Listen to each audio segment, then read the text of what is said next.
Assalamualaikum warahmatullahi wabarakatuh. Perkenalkan, nama saya Ahmad Isrofi Maulana Hidayatullah dengan NIM 362222401061 dari kelas 2A. Baik, di sini saya akan mempresentasikan rekayasa pondasi, yaitu mengenai turap. Turap merupakan suatu perkuatan yang disusun menyerupai bentuk dinding yang berfungsi sebagai penahan tebing, dan juga penahan galian, sementara bangunan-bangunan di pelabuhan, penahan tanah sekitar tepian sungai atau laut, dan lain-lain. Turap seringkali kita jumpai pada lereng-lereng tebing yang berfungsi sebagai penahan tanah supaya tidak terjadi longsor pada tanah tersebut. Kemudian juga ada pun tipe-tipe turap, yaitu yang pertama ada dinding turap dianchor, kemudian yang kedua ada dinding turap cantilever, kemudian yang ketiga dinding turap dengan landasan, dan yang terakhir yaitu bendangan lak seluler. Dinding turap dianchor cocok untuk menahan tebing galian yang dalam, tetapi masih juga bergantung pada kondisi tanah.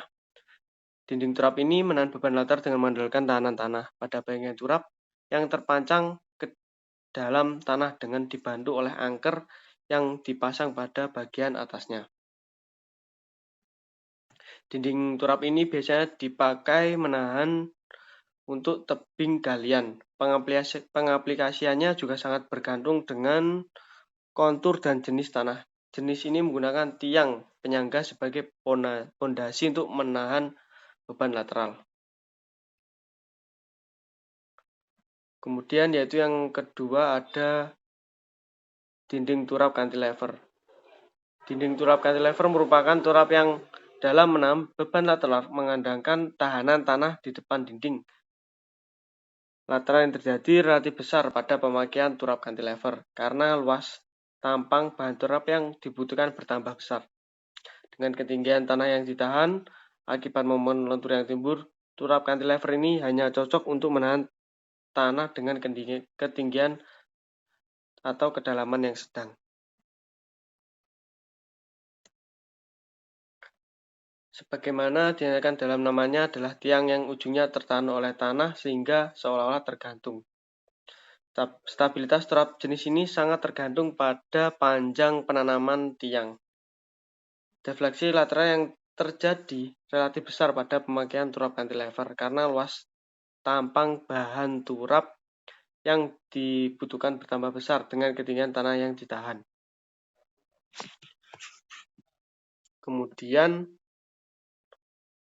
yang ketiga yaitu dinding turap dengan landasan. Dinding turap dengan landasan semacam ini dalam menahan tekanan tanah lateral dibantu oleh tiang-tiang, di mana di atas tiang-tiang tersebut dibuat landasan untuk meletakkan bangunan tertentu. Tiang-tiang pendukung landasan juga berfungsi untuk mengurangi beban lateral. Pada turap ini, dinding turap ini dibuat bila di dekat lokasi dinding turap direncanakan akan dibangun jalan kereta api, mesin derek, atau bangunan-bangunan berat lainnya.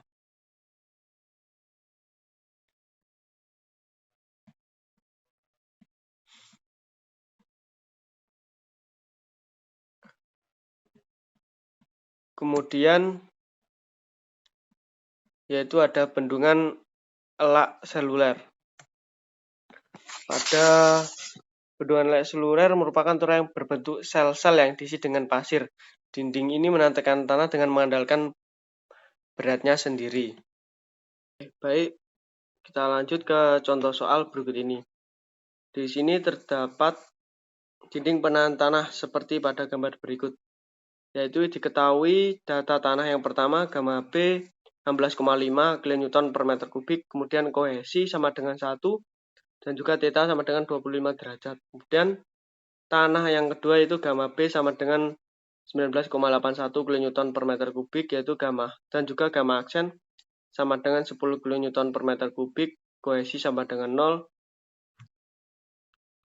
dan juga theta sama dengan 30 derajat.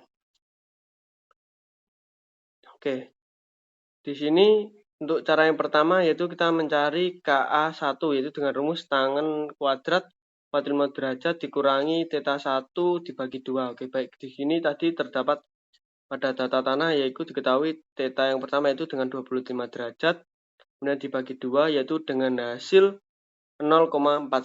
Kemudian untuk tanah yang kedua yaitu sama yaitu tangen kuadrat 40 derajat dikurangi theta 2 dibagi 2. Pada data tanah yang kedua yaitu theta diketahui 30 derajat sehingga dapat dihasilkan yaitu 0,33. Dan untuk langkah selanjutnya yaitu mencari EA1 yaitu dengan menggunakan rumus setengah dikali gamma B dikali KA1 dikali H1 pangkat 2 yaitu setengah dikali 16,5. 16,5 yaitu pada tanah 1 gamma B sudah diketahui itu 16,5. Kemudian dikali dengan KA1 yaitu 0,41. Kemudian dikali dengan ketinggian yaitu 2. Dan pada gambar tersebut yaitu sudah diketahui yaitu 2 menghasilkan 15,53 kN per meter. Kemudian yang kedua EA2 yaitu gamma B dikali H1 dikali KA2 dikali H2. Sehingga 16,5 dikali dengan tinggi yaitu 2, kemudian dikali dengan hasil dari tekanan tanah aktif yaitu 0,33, kemudian dikali dengan H2 yaitu 5,5. Sehingga menghasilkan 59,90 kN per meter. Kemudian yang ketiga EA3 setengah dikali gamma aksen dikali KA2 dikali H2. Itu setengah dikali 10. Gamma aksen tadi sudah diketahui pada tanah yang kedua. Kemudian dikali dengan H2 yaitu 0,33. Maaf salah, dikali dengan KA 0,33, kemudian dikali dengan H2 yaitu ketinggian pada tanah yaitu 5,5 sehingga menghasilkan 49,91 kN per meter.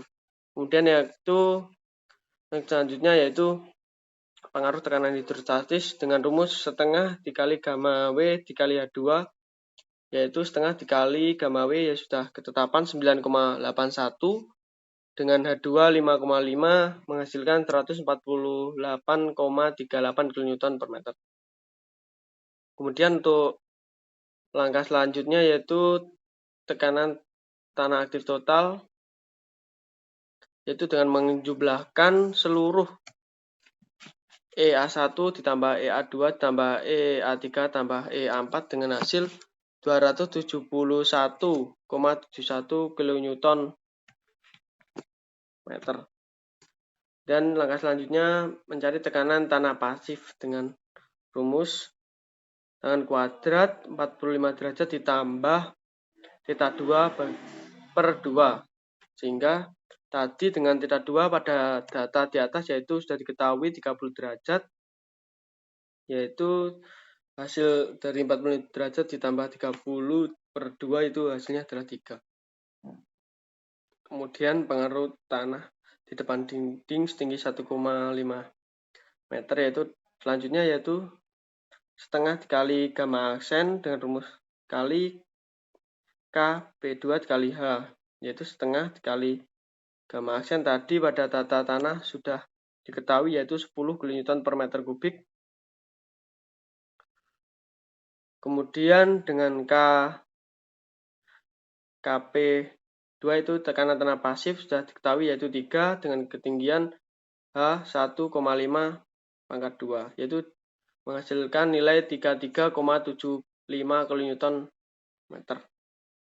Kemudian langkah selanjutnya pengaruh tekanan hidrostatik depan dinding setinggi 1,5 dengan rumus setengah dikali gamma W dikali H pangkat 2 yaitu setengah dikali gamma W sudah ketetapan yaitu 9,81 dikali H 1,5 pangkat 2 yaitu menghasilkan 11,04 kN per meter. Sehingga tekanan tanah pasif total yaitu EP1 ditambah EP2 sama dengan 44,79 kN per meter. Oke, baik. Berikut tadi merupakan contoh soal dan juga materi mengenai rekayasa pondasi mengenai turap atau setpel. Oke, sekian dari saya. Assalamualaikum warahmatullahi wabarakatuh.